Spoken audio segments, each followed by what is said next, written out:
Hallo Afrikaners en ek hoop dit gaan goed met julle. Ek praat hier met julle van Austin, Texas. So reg nou het ek my filter aangesit dat my gesig kan uitgestryk wees. Ek het die filter gecreate, jy kan die filter gebruik of vir jouself as jy wil. In elk geval waaroor ek weer met julle wil praat is, daar is baie Afrikaners wat moeilikheid het met waar hulle geplaas is, waar hulle bly en ook met die services wat hulle kry. So baie van hulle het my gekontak en gesê, wat is die lys van die basiese services wat 'n refugee behoort te kry as hulle in Amerika aankom? Wel, die waarheid is, dis nooit dieselfde nie, maar daar is 'n paar basiese goed wat dieselfde is en so ek meen, dinge wat belangrik is nommer 1, as jy hier aankom, dan mag jy dalk 'n foon kry of nie. Okay, dit is nie 'n garantie nie. Nommer 2, hulle sal jou help, of hulle sal vir jou 'n pakket gee, jy weet, en dan moet jy daardeur gaan, en daarin behoort te wees, hoe om aansoek te doen vir jou Social Security, hoe om aansoek te doen vir die EAD, jou werkspermit, EAD, en ook hoe om jou I-94 travel dokument af te laai. Dit alles, hulle help jou om jou EBT kaart te kry, so daar is alles goed wat jy moet hê, né? En hoe om jou Medicaid kaart te kry en Medicaid benefits. Nou daar's heel party goed wat ingaan met dit en mense sê wel wat kom eerste, en dan het ek met refugees gepraat wat hulle nie eers hulle mediese afspraak gemaak het vir hulle nie. Jy moet weer jou mediese afspraak maak. So nommer 1, die eerste ding wat jy hier aan doen as jy hier aankom, is nommer 1, jy kry die website en laai af jou I-94. As jy wil hê, ek moet jou help, ek het 'n dokument saamgestel wat vir jou sê, wat is die website om jou I-94 af te laai. Jy het jou I-94 travel dokument al die tyd nodig. Okay, as jy 'n bankrekening oopmaak, alles wat jy doen. So die heel eerste ding is, jy moet jou I-94 download. En as daar nie services is by die NGO, non-profit, om dit te doen nie, dan gaan jy na die public library toe, en by die public library is daar computers wat jy op die internet kan gaan en dit afprint. Okay, so jy moet dit afprint. En dan kan jy hoef nie te wag soos 'n ou lamme kalfie by jou woonstelletjie, en jy hoef nie te wag om 'n afspraak te kry vir jou Social Security nie. Is 'n SS5 vorm wat jy moet voltooi. Al wat jy doen is jy vat jou vingers en dan tik jy in op jou smartphone. Where is the nearest Social Security office?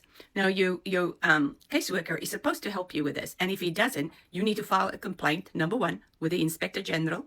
I made a previous video where it exactly tells you where to file the complaint, but right now, and you need to call his director and say, hey, and make an appointment to go and see him.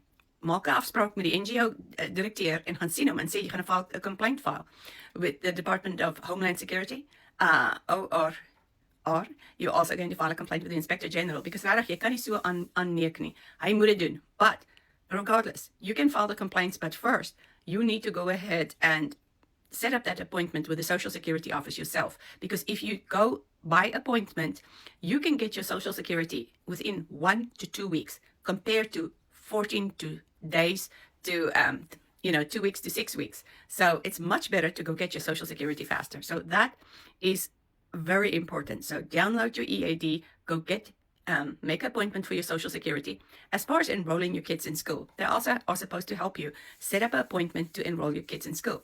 So I have told many people, ek sê vir julle almal, don't just enroll your kids in school. Go meet with a counselor. So get the school's name and phone number, and then you go meet with a counselor, okay? Because once the kid is in the school class, they're there. It's difficult to change their classes, especially if they're in middle school, high school. You basically have to explain to them, this classes that he took in South Africa in high school translate to this. For example, in Texas, you need 22 credits to actually, complete high school.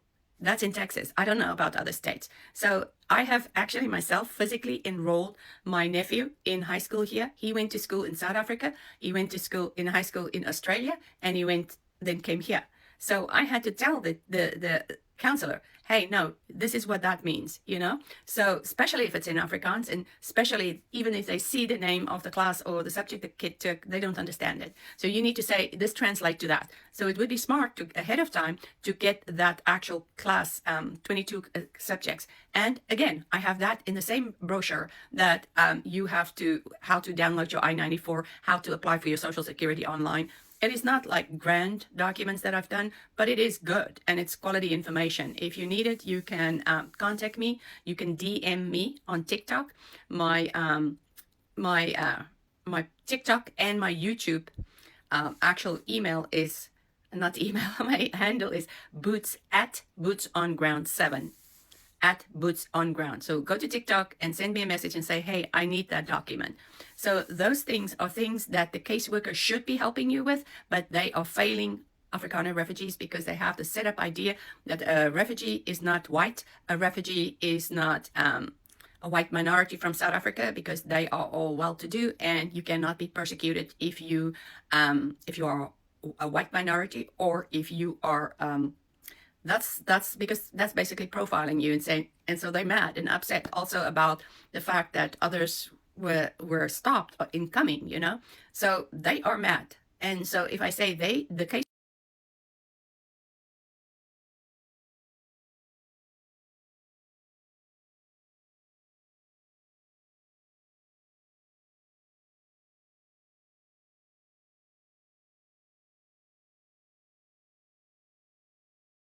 workers are normally people from those other countries that are very upset now that President Trump canceled the refugee program basically from all other countries but from South Africa. I mean, we all know that Church World Service themselves even sued or took part on the when they sued President Trump's administration, right? So I don't want to say too much about that, but they did it on behalf, and it was a group of nonprofits that did that. These are the same nonprofits that hire caseworkers that come from those other countries that are also not feeling good about you being allowed to come and others not being allowed to come. So they don't provide the services they should. They have feelings, and sometimes they are doing a great job. And there's a lot of refugees that are happy and have good experiences. But there should not be one case of one Afrikaner or South African white minority that has a bad experience. Be it an Indian, be it a white person, be it whoever. No refugee should not have a good, welcoming, receiving experience in the United States. That is what the federal government pays the NGO for. And if they fail in their primary duties, they should be reported to the Inspector General. As simple as that. And if I mean, you just put in U.S. Inspector General, but also I made a video on that, where to file the complaints, where to email, how to do it. So you have avenues to get help, okay? So also, you can do things yourself, but you should file a complaint against that person so that they get kicked out and that that NGO